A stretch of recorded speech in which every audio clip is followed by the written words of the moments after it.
एक गांव में रहता था एक कोई व्यक्ति, उसकी नाक कट गई, झगड़े में या किसी तरह कट गई। अब कौन वहां तक पता लगाने जाए, कट गई। अब बेचारा परेशान, एक तो नाक कट गई, गांव में जहां से भी निकले सभी लोग कहते नकटे भैया आ रहे, कोई कहता नकटे ताऊ, कोई नकटे चाचा, कोई राम राम भी करता तो कहता नकटे चाचा राम राम। उस बेचारे को बड़ा बुरा लगे, लेकिन करे क्या, नाक को छिपावे भी तो कैसे। कान कटे तो कुछ टोपी लगा ले, कपड़ा बांध ले, आंख ना हो तो चश्मा लगा ले, नाक का क्या करे, सीधे सामने ही साफ। तो उसने सोचा नाक कट गई तो नकटे की कोई इज्जत तो होती नहीं है। तो उस नकटे ने इज्जत पाने के लिए एक युक्ति सोची, क्या, साधु बन जाओ।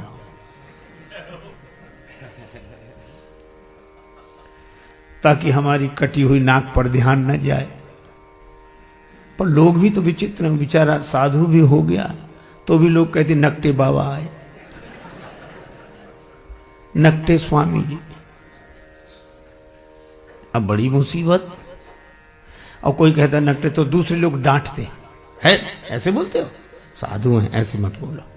तो उसे लगता कि शायद पक्ष में हो, लेकिन वो भी यही पूछता कि महाराज कैसे कट गई।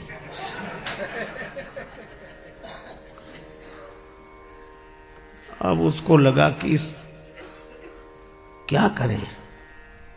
तो एक कुटिल योजना उसने मन में बनाई।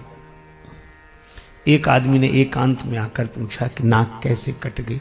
बोला ये बहुत बड़े रहस्य की बात है, कटी नहीं है, हमने खुद काटी है। सो क्यों? एक दिन भगवान ने कहा स्वप्न में, तू मुझे चाहता है, मेरा भक्त है, तो मेरे लिए क्या कर सकता है, तो मैं तुझे प्राप्त हो जाऊं। मैंने स्वप्न में कहा आप जो कहें, सिर काट कर रख दूं। भगवान ने कहा सिर नहीं, केवल नाक काट ले, मैं दर्शन दूंगा और सदा तुम्हारे सामने रहूंगा।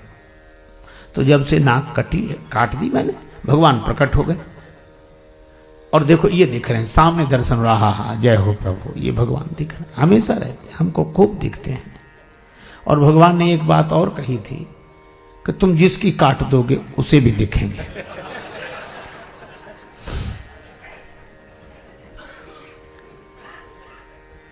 अब भगवान का दर्शन कौन नहीं चाहता, नाक कटे तो कटे।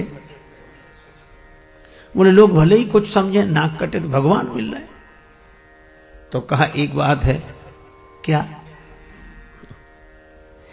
हमको भी मिलेंगे भगवान? हाँ मिलेंगे। तुझे काय को नाक कटवाता? बोले नहीं, नाक जाए तो जाए, दर्शन तो हो। तो कही आ जाओ सवेरे। गया, उसकी भी काटी। अब कहीं भगवान ऐसे मिलते हैं? उसकी नाक कटी, उसने कहा कि हमें तो नहीं दिख रहे कहीं। बोला हमें भी नहीं दिखते। कहा फिर हमारी काय काट दी? कहा कि हम अकेले परेशान थे, सब दो हो गए। अब उस बेचारे को मिला कुछ नहीं था उस नकटे के पास, और नकटों के पास किसी को कुछ मिलता भी नहीं है। लेकिन चूंकि अपनी नाक कट गई तो मजबूरी थी, अब वही हल्ला मचाने लगा। हाँ भगवान दिख रहे हैं, ये दिख रहे हैं, प्रत्यक्ष दिख रहे हैं, सामने दिख रहे हैं। अब पहले तो एक कहता था, हाँ, अब दो कहने लगे। बोलो, प्रचार इतना हावी हो जाता है कि प्रचार इतना प्रभावपूर्ण ढंग से जीवन में अपना प्रभाव डालता है कि प्रचार के चक्कर में आदमी विचार करना ही भूल जाता है। विचार बेचारा जैसी कौंधता है वैसी प्रचार। कोई कहता है अरे क्या बात करते हो, अगर कुछ नहीं होता तो इतना होता। तो आदमी फिर चुप रह जाए। अब दो कहने लगे, ये दिख रहे हैं भगवान, ये दिख रहे हैं। दो में से किसी को नहीं दिख रहे थे, पर चूंकि नाक कटी थी तो मजबूरी में कहना कि दिख रहे हैं। तो तीसरे ने भी कटवा लिया, अब तीन हो गए। अरे 3 क्या, उन्होंने 300 कर दिए, धीरे धीरे 3000 हो गए, इतने नाक कटी। अब जब भीड़ हो गई तो आदमी को विश्वास करना मजबूरी थी कि मिले होंगे भगवान, इतने लोग नाक कटाते। नकटों का समूह चल पड़ा, भीड़ की भीड़ नकटों की, किसी को कुछ नहीं मिला, सब हल्ला मचा रहे, झूम रहे, ना ये मिल गए, ये मिल गए। वो तो एक साहसी आदमी आया, उसने कहा हमारी कटी सुकटी औरों की तो बचा लें। तब उसने हिम्मत करके कहा कि यहां कुछ नहीं है, यही है। भीड़ के साथ एक ही शब्द है, भाड़। भीड़ भाड़, भीड़ अक्सर आदमी को भाड़ में ही ले जाती है।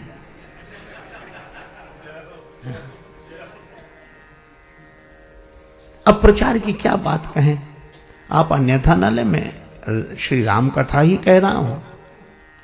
एक पल नहीं जिए जो इंसान की तरह, एक पल नहीं जिए जो इंसान की तरह, वे पूज रहे हैं आजकल भगवान की तरह। एक पल नहीं जिए जो इंसान की तरह, वे पूज रहे हैं आजकल भगवान की तरह। मेहरबानी मीडिया की, मेहरबानी मीडिया की, रुपयों की वजह से दुनिया में छा गए हैं तूफान की तरह।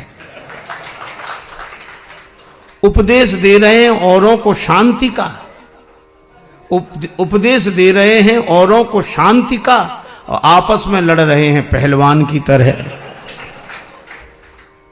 और फूलों की तरह खिलते मिलते नहीं हैं संत,